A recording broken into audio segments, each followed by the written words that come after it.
Welcome back to Beyond the Label.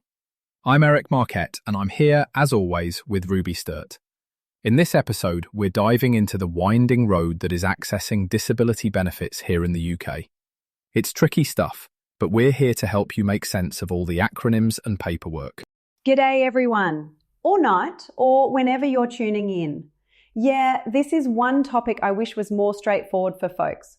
Sometimes it's like solving a Rubik's Cube, but with more paperwork and less satisfying colours, right? Absolutely. So to start, the main disability benefits in the UK include the Personal Independence Payment, commonly called PIP, the Employment Support Allowance, or ESA, and Universal Credit. Each serves a different purpose depending on your situation. For example, PIP is for those who need help with daily tasks due to long-term health issues, while ESA supports people who can't work for similar reasons. And Universal Credit is that big umbrella one, covering heaps of things, including health, housing, unemployment. Sometimes they overlap, and that's where the fun begins. Not. To qualify, you usually need medical evidence, sometimes a face-to-face assessment, and definitely a mountain of forms. If you're transitioning benefits, say from Disability Living Allowance, DLA, to PIP, you're in for a treat. In fact, we've heard from a listener, Samira, who switched over from DLA to PIP. She told us the renewal was, you guessed it, stressful. But the key for her was keeping her documentation bang up to date. Doctor's letters, care notes, even a diary of daily struggles. It all mattered. She reckons what made the biggest difference was being thorough from the start. Yeah, and just on that, getting eligibility sorted early really helps, especially since rules keep changing. Like, was it last year or the year before when they tweaked the walking distance for higher PIP rates? See, even I don't remember. Anyway, whatever you're applying for, have your details, ID, and recent medical evidence ready to go. If anything's out of date, chase up your GP. And if you think something isn't relevant anymore, check anyway. Sometimes evidence over 2 years old doesn't get counted, so always confirm it's current. That can honestly save you a lot of time and hassle later. So we've touched on what's out there, but actually getting these benefits, that's a whole different kettle of fish. The forms, wildly complex. The process, way too long, sometimes months.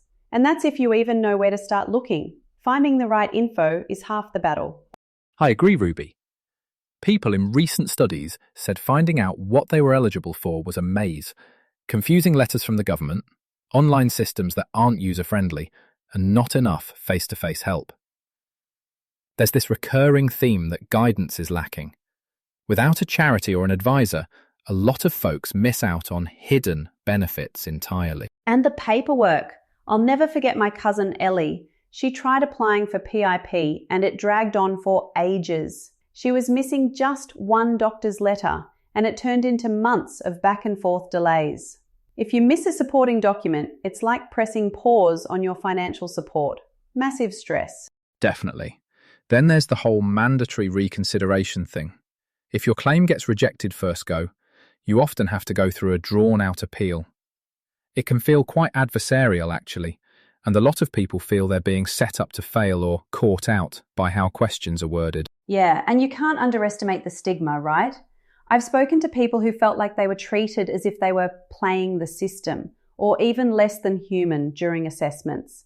Some say it's almost designed to wear you down, like you need to prove over and over what life is like. It's draining. There are advocacy groups who can help though. Don't be shy. Get backup from them or even just moral support. That's a really important point.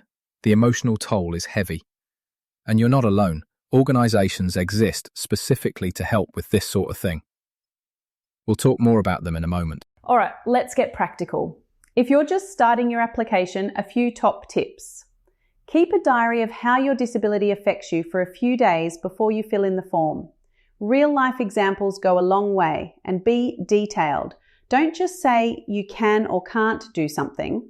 Talk about how long tasks take, what help you need, and how you feel during or after. I might add, don't work in isolation.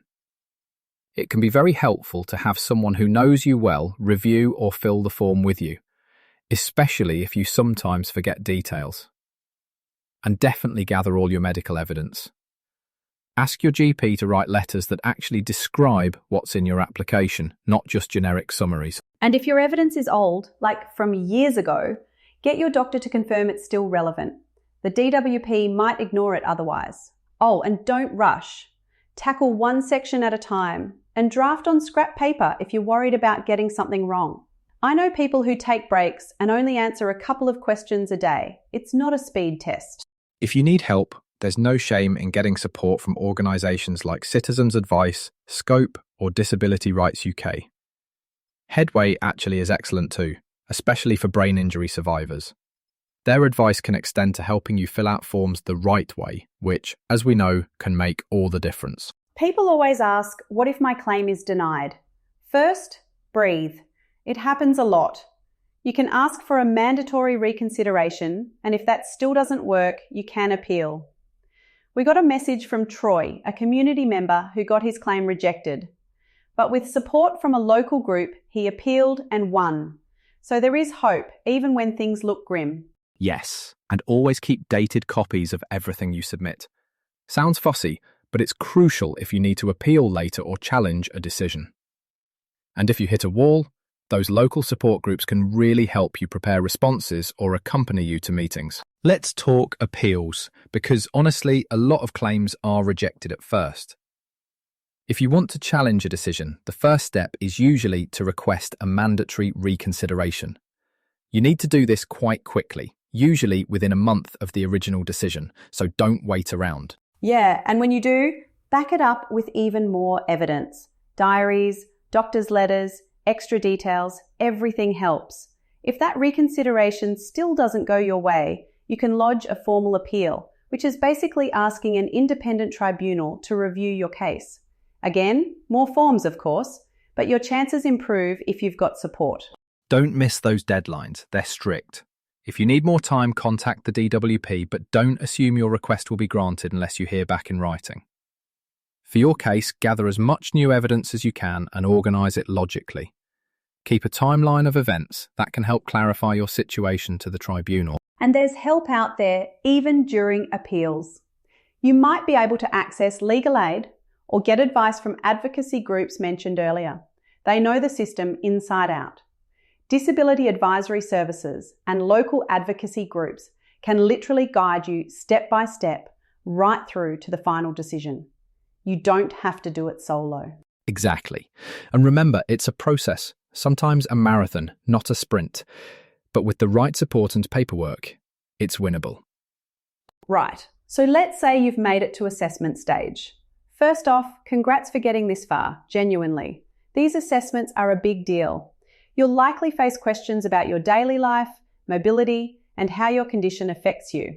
It can feel a bit personal and honestly, sometimes too rigid. Official guidelines are available online and worth a look before your appointment. And be prepared. Bring every piece of relevant medical evidence you can, ideally with recent and detailed notes from healthcare professionals describing how your day-to-day is impacted. Reports should talk about what you can do, but also what you can't, or where you need support.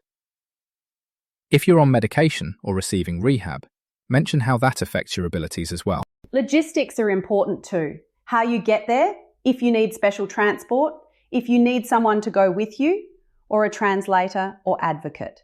Plan ahead and jot down any questions or worries you want to bring up at the interview. It's easy to forget on the spot, so a little prep goes a long way. During the assessment, don't just answer yes or no. It's okay to explain. If you think a question doesn't reflect your situation, say so. And remember, you can request adjustments, like a same-gender assessor or breaks if needed. You have rights when it comes to comfort and dignity. Just don't forget, how you describe your challenges matters. If a task takes you much longer or tires you out, tell them. The more detail, the better. Let's wrap up with what happens next.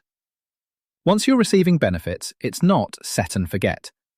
You have to keep your information updated with the DWP. Any changes in your circumstances, health, or caregiving situation need to be reported, even if you think they're minor. And this is where the paper trail comes back to bite or save you. Keep detailed records, appointments, medical notes, letters you've sent or received from the DWP, and any phone calls.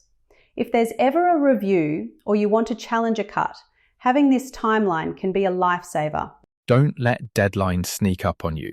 Subscribe to official newsletters, keep an eye on your account online, or join a support group. It's amazing how fast policies or requirements can change. You'll want to know ASAP so you're not left scrambling or, worse, losing your support by accident. And remember, you're not just a number. Seriously, staying proactive is the best way to protect your benefits, and little things like double-checking dates and gathering evidence early make a big difference. Plus, if things change, there are loads of folks who've been through it and can help. That's a great way to finish up. If this episode raised more questions than answers, keep listening. We've got more on appeals, rights, and real-world stories coming soon. Cheers for joining me, Ruby. Thanks heaps, Eric. As always, it's a pleasure. Hang in there, everyone, and remember, you're not alone in this.